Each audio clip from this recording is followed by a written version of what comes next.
Olá, meus irmãos, essa é a nossa primeira reunião de oração e parece ser um excelente momento para que pensemos um pouco sobre o tema consagração. Consagração é o ato de se dedicar a Deus, ter a vida submissa ao Senhor em todas as dimensões e fronteiras. Como diz aquele cântico, ao Rei dos Reis consagro tudo o que sou. De gratos louvores transbordo meu coração, a minha vida eu entrego nas tuas mãos, Senhor, para te exaltar com todo o meu amor. Em Jeremias 18:2, o Senhor nos convida por meio do profeta. Ele diz, levanta-te, vem à casa do oleiro, ali você vai ouvir a minha palavra. O Senhor nos chama para essa intimidade com Ele, para essa comunhão com Ele, para estarmos consagrados a Ele. E quem passa pela casa do oleiro e se deixa ser moldado, não fica igual. Muda o relacionamento com Deus, muda o relacionamento consigo mesmo e muda o relacionamento com o próximo. Davi nos fala no seu salmo mais conhecido, Salmo 23, ele lembra que Deus é aquele que supre as nossas necessidades, a gente tem que confiar nisso. É aquele Senhor que nos transforma, é aquele que nos leva até por águas tranquilas, águas de descanso, nos mostra o caminho reto, aquele caminho que agrada a Ele. É também aquele Deus em quem podemos confiar profundo e completamente. É nele que a gente pode exercitar a nossa fé, porque nós podemos confiar nas suas promessas. É também o Deus que batalha conosco na adversidade, na nossa dificuldade. Ele nos prepara a mesa diante dos inimigos, diante das nossas adversidades. E por isso nós precisamos estar sentados a essa mesa, buscar essa mesa, esse banquete espiritual, essa mesa que já está posta, já está à nossa disposição. E por isso que é lá que nós vamos estar fortalecidos para enfrentar essas crises, essas dificuldades da vida. E esse ano não podemos nos iludir, vamos ter novas crises, novas dificuldades também a enfrentar. Mas se estamos alimentados pelo Senhor, nosso cálice vai transbordar. E aí nós vamos poder ser bênção também na vida de outras pessoas. E por fim, aprender a amar as coisas de Deus, o seu povo, a sua missão, a comunhão dos santos, né? É priorizar as coisas que são relacionadas à casa de Deus, porque é com esse povo que nós vamos conviver por toda a eternidade. Então nós temos que hoje liberar o perdão, reconciliação e também priorizar o trabalho, lançar a palavra para aquelas pessoas que ainda não estão à mesa, não fazem parte desse povo, que precisam ainda também de restauração.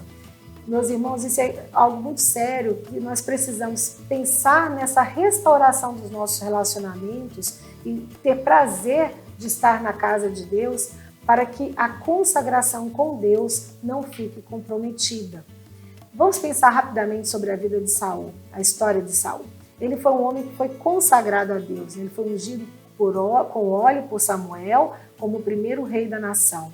E ali ele passa então a receber o Espírito do Senhor, passa a ter esse discernimento para fazer o que é certo, escolher o que é certo, aqueles atos que iriam glorificar a Deus. Em 1 Samuel 10 diz que a palavra de Deus se torna então, dentro de Saul, faz com que ele se torne um novo homem, aquele que profetiza, aquele que Deus estava com ele.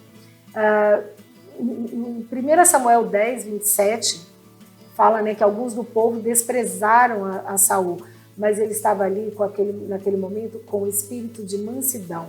Ele ficou calado diante da afronta, ele soube se portar como Moisés quando foi acusado publicamente. Samuel disse ao povo e ao próprio rei Saul, né, ele exorta, não vos desvieis de seguir o Senhor, servir ao Senhor de todo o seu coração. Não vos desvieis, pois se vocês se desviarem, vocês vão seguir coisas vãs que nada aproveitam e tão pouco os podem livrar, que são as coisas que o mundo oferece, né? Então, pois o Senhor, por causa do seu grande nome, não vai nos desamparar o seu povo. Então, nós podemos seguir por esse caminho bom e direito e servir fielmente de todo o coração. Mas Saul, ele se precipita. Ele desobedece os ordenamentos de Deus e por isso ele não tem o seu reinado confirmado. Ele procedeu neciamente, como diz Samuel em 1 Samuel 13, ou seja, aquele que fica desprovido de discernimento, que fica inepto, aquele que se torna então uma pessoa que age pela própria mão, que se torna precipitada, insegura, e isso foi então que se tornou a vida de Saul quando ele deixa de ser consagrado ao Senhor. Ele se deixou dominar tanto pelo medo quanto pela inveja. e a gente já conhece o fim da história, né? O Senhor se retira de Saul, o espírito do Senhor, e ele depois é possuído por um espírito maligno. É uma vida desperdiçada, uma vida inútil. Meus irmãos, hoje é tempo de consagração multidimensional ao Senhor. É tempo de perseverar em fazer o bem, estar disposto a colocar no altar de Deus, né, todo o nosso coração, os nossos sentimentos, os nossos relacionamentos, os nossos recursos e finanças, os nossos negócios, né, liberar perdão na casa do Senhor e, enfim, transbordar na vida de outras pessoas. É tempo de discipular, é tempo de ser discipulado. O pastor Hernandes Dias Lopes, ele disse certa vez que crises sempre existiram, outras crises virão nas nossas vidas, mas Deus usa pessoas comuns como você e eu para difundir o Evangelho, mesmo durante a crise. Mas para isso nós temos que estar consagrados, nós temos que gozar dessa intimidade do Senhor por meio da oração. Que o Senhor, então, igreja, nos ajude a sermos uma igreja de pessoas consagradas. Se nós sabemos que nós vamos ter empecilhos, nós vamos ter sambalates que vão se levantar no nosso caminho para nos impedir a reconstruir os nossos muros, mas nós temos que confiar na promessa do Senhor, que Ele vai estar conosco. E nós vamos vencer essas adversidades se nós continuarmos a cumprir a vontade de Deus, de buscar a palavra dEle, colocar a palavra dEle em prática, consagrar a nossa vida em oração, inclusive na oração comunitária, e tudo isso vai nos levar a essa vida de consagração. Como diz o pastor Ronaldo Lidori, e assim eu encerro, ele diz que nós temos que nos dedicar ao estudo da palavra, à oração, à evangelização, à comunhão, à santidade, às boas obras e à adoração. Até logo mais, irmãos, na reunião de oração hoje à noite.